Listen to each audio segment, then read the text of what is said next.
康斯坦丁肺癌晚期马上就嗝了，在此之前他决定点根烟冷静一下。我是瓜皮儿，明日传奇第5季前情提要。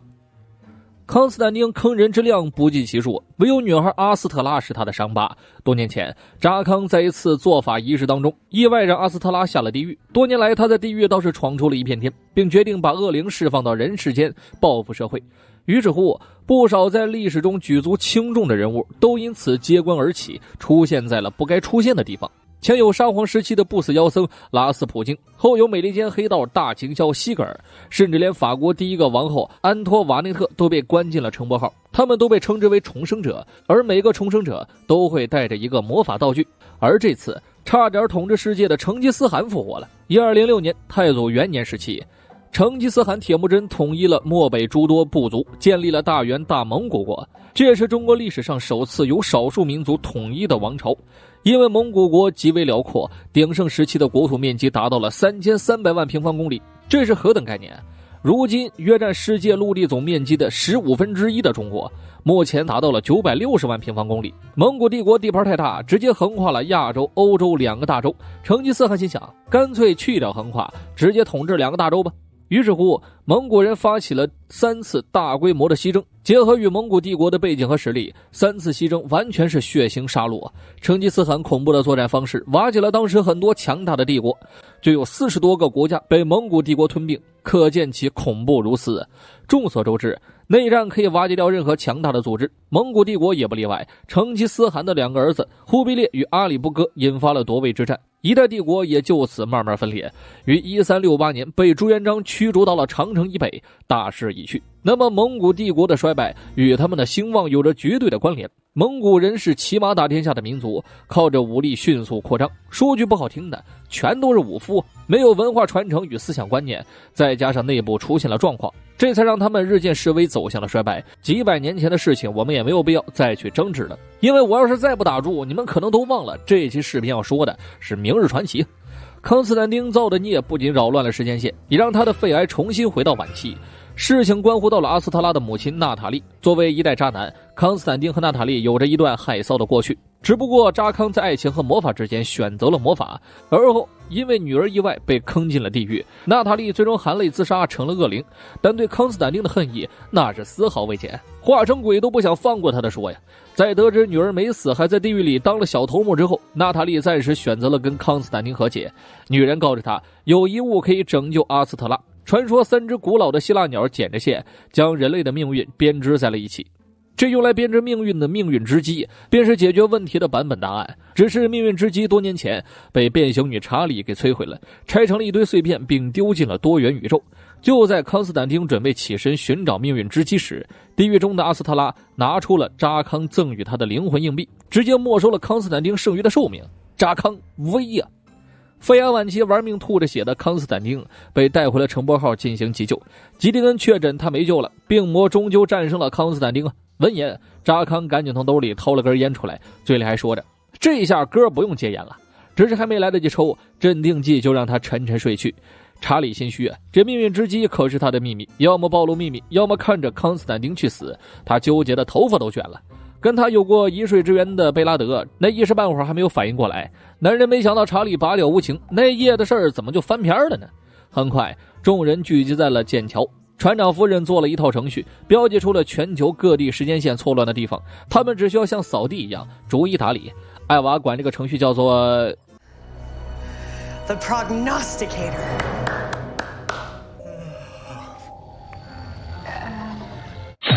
艾娃的尴尬癌当场就犯了呀！这次他们要前往97年的香港，一个神秘势力正在欺负着三合会，他们要去抓住其中的重生者。香港堵车甲天下，海伍德直接搬出了滑板车，他管这车叫做 Scoots McGoots。哦，baby，大伙一脸澎湃，我丢，这什么宝藏？哦，我得要给。Wanna go for a ride? Yeah. Yes. Away we go. Carry on, carry on.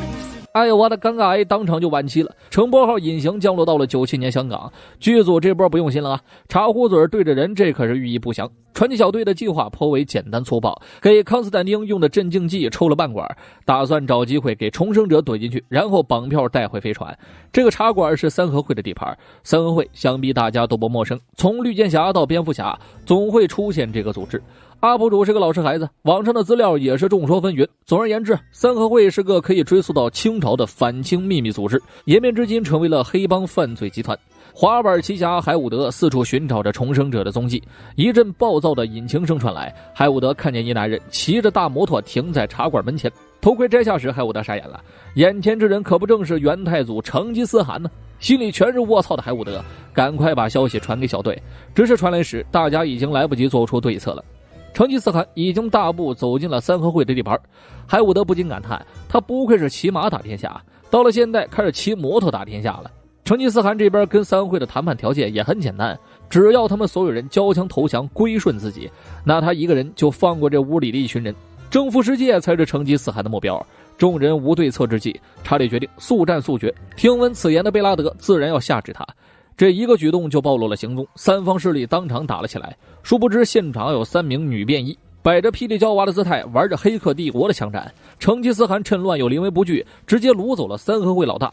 查理与贝拉德紧追而去，属于是女警心系女警，艾娃选择了帮助3位便衣。于是乎，他拍着明日传奇的剧集，玩着黑客帝国的枪战。贝拉德和查理在储物间与成吉思汗对峙，奈何3人谁的枪里没有子弹，最终抓捕失败。还是滑板奇侠海伍德赶到，众人才摆脱三合会的追杀。他上去就是一个滑铲，然后献祭了滑板。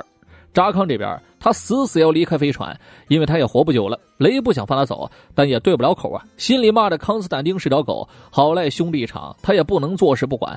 扎康到了家就准备做法，想办法拖延自己的肺癌。只是他陡然一昏，再次醒来已经见到了阿斯特拉。扎康寿命所剩不多，见到女孩手中的灵魂硬币，他瞬间明白了自己为何突然大病。女孩的无情，康斯坦丁没有责备，甚至劝他放弃交易，拿走别人寿命的魔法是阿斯特拉把握不住的，不过是地狱有人利用他。任凭扎康说破了嘴，阿斯特拉也不当回事，他就是要整死扎康，省得这家伙碍事。自己干完这票，翻身就当上了地狱的老大。死一个康斯坦丁对阿斯特拉来说不值一提。苏醒后，扎康马上做出了应对，他叫来了仙女教母诺拉，雷的女朋友。仙女教母能够完成小孩子的愿望，只要小孩子许愿康斯坦丁肺癌康复，他就能够战胜病魔。求人办事这方面，扎康有点门道啊，他温柔地说服了小孩子。I'm gonna come back and haunt you every waking hour of your life。小孩子被打动了，直接原地许愿，诺拉也原地施法。片刻之后，扎康一口老血喷了出来，显然是没救了呀，魔法也打败不了魔法呀。然而掌握治愈能力的林地精灵也束手无策，雷和盖瑞都清楚他这病肯定是治不好了。盖瑞劝诫扎康，与其浪费时间，不如立好遗嘱，好让自己去完成他完成不了的愿望。扎康又怎能接受自己的死亡啊？当场怒怼雷和盖瑞，说他们一个是美国队长，一个是乡间蠢蛋。他的怨气两人都无声接下了，即便扎康让他们俩滚蛋，他们俩也没再生气。斗牛犬瞅他这点能耐，骂他是傲慢的混蛋，寿命不足1天了，还朝着身边最后的朋友发火，这一句给扎康骂醒了。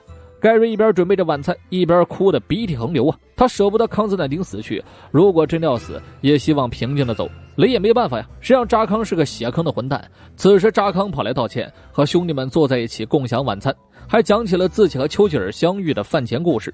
3人豪饮几杯，扎康就拿出了自己的遗嘱，内容很简单，他死后神秘房屋直接过户给盖瑞，盖瑞当场悲喜交加。果然扎康心里还是有他的。聊到遗愿，雷也有自己的愿望，他的愿望是对诺拉求婚，但是因为曾经的婚姻不美满，现在不敢开口。扎康有所动容，难得一次眼神真挚地告诉雷，只要你爱一个女人，就一定得娶她。他提前在自己的酒里下好了毒药，准备和兄弟们干了这杯就上路。当察觉到这点的雷和盖瑞再想去说什么已经晚了。康斯坦丁总是特立独行，生命的最后60秒，他又见到了阿斯特拉。扎康喝下的毒药和当年娜塔莉是同款，他摆了个比较舒服的死亡姿势，唱起了娜塔莉给他唱过的歌谣。这首歌一下子刺中了阿斯特拉的内心，原本是属于他们母女的歌，但娜塔莉却早就唱给康斯坦丁听了。听到这首歌，阿斯特拉又挂念起了母亲，他突然间询问康斯坦丁是否有办法救回娜塔莉。康斯坦丁的回答却是他能救回一切。阿斯特拉想都没想就把寿命还了回去。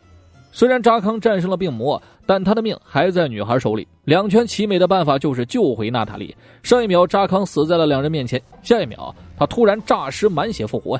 扎康高兴的手舞足蹈，当场收回了遗嘱。过户个锤子呀！神秘房间还是老子的呀！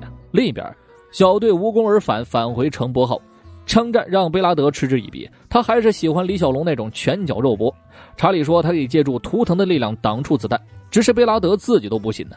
两人的关系略显尴尬，查理直接跑去找米克喝酒了。很快，小队追踪到了成吉思汗的车牌号，几人偷袭了马仔，由查理变成对方的模样，当起了卧底。成吉思汗抓来了之前的女便衣，要求对方用讯息换生路。门口把风的二德兄弟聊起了查理，海伍德那叫一个义气，直言如果有女版贝拉德，他一定爱上。贝拉德本身挺高兴受用的，转念一想，这崽子是在找借口泡自己的姐姐扎莉啊。女便衣为了让家人活下去，说出了大不列颠王子的车队路线，届时会进行香港回归的交接仪式。成吉思汗要绑票王子，换更多利益。随即他卸磨杀驴，刀了女便衣，而他这把刀便是属于他的魔法道具。卧底的查理突然被叫住，成吉思汗询问他战舰准备的如何了。好在他有模有样的学了舌，这才没有引起成吉思汗的猜疑。然而和出门的马仔对了个眼儿，吓得对方直呼有鬼啊！有鬼啊！有鬼呀！有鬼！一个声音出现在查理的脑子里，痛苦间险些被车撞死，还是贝拉德英雄救美。只是查理并不领情，这让贝拉德一头雾水。贝拉德追到城波号上，想问个究竟，两人一睡之缘的事儿就这么大声密谋了出来。查理还当着法国第一王后的面说贝拉德的武器不太行啊，这次依旧没有好脸色，贝拉德只能任由他离开小队。贝拉德抑郁症了呀，海伍德还光知道撩妹，艾娃只能动用代理船长的身份呼吁大家先忙正事。二德兄弟分头行动，贝拉德在市区盯着车队路线，而海伍德负责调查码头的战舰。这一看，海伍德当场破防啊！成吉思汗说的战舰，他瞄的居然是滑板车啊！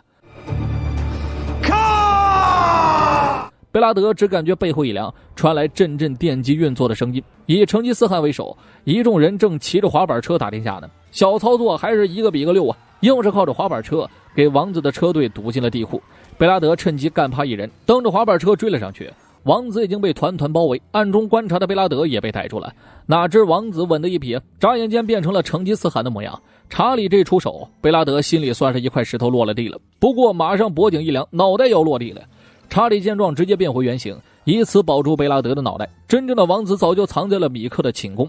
米克是万般皆下品，唯有度数高啊！人生两大乐事，喝酒跟写小黄书。什么王子公主他根本不屌啊！这边成吉思汗看中了查理的变形能力，非得娶她做13任妻子，靠这个能力征服世界。查理却告诉他，跟自己谈恋爱没有好下场。说着还看了眼贝拉德，这意思成吉思汗还能不明白吗？